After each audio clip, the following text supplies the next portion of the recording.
उत्पत्ति 14 अध्याय 21, 22 और 23 वचन। जब सोदोम का राजा ने इब्राहिम से कहा, प्राणियों को तो मुझे दे और धन को अपने पास रख, अब्राम ने सदोम के राजा से कहा, परमप्रधान ईश्वर यहोवा जो आकाश और पृथ्वी का अधिकारी है, उसकी मैं ये शपथ खाता हूं कि जो कुछ तेरा है उसमें से न तो मैं एक सूत और न जूती का बंधन न कोई और वस्तु लूंगा, कि तू ऐसा न कहने पाए कि अब्राहम मेरे ही कारण धनी हुआ।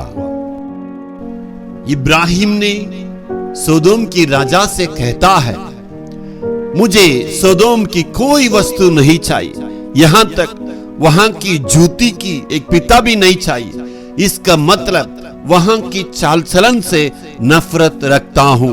परमेश्वर जिस चीज से नफरत रखता है, परमेश्वर का विरोध है, उसकी चाल चलन से मैं भी नफरत रखूंगा, इसलिए मुझे कुछ भी नहीं चाहिए कह के सारे वस्तु को राजा के सामने फेंक दिया।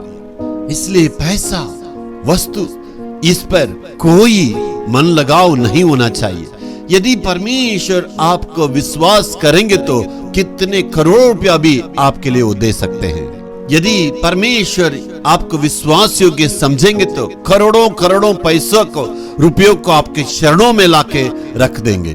ऐसे नहीं तेमा का समान वो कहेगा ये दुनिया के पीछे चला गया है। इसलिए पौलुस भी दुख के साथ कहता है, तेमा इसी दुनिया पर लालच किया है। परमेश्वर क्यों अभी तक आपको आशीष को नहीं दिया है?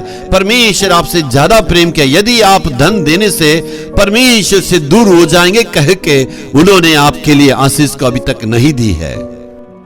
लेकिन यदि परमेश्वर आपसे विश्वास करेंगे तो कितने भी पैसा आने से मेरा बेटा बेटी भटक नहीं जाएंगे, ऐसे कहने से पैसा, धन दौलत अपने आप से आपके चरणों पर आएगा।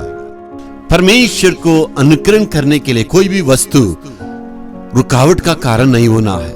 आप यहां पर देखिए, दुनिया की पैसे, लालच और मोह माया, ये सारी बातें परमेश्वर की प्रेम से हमें दूर नहीं करना है।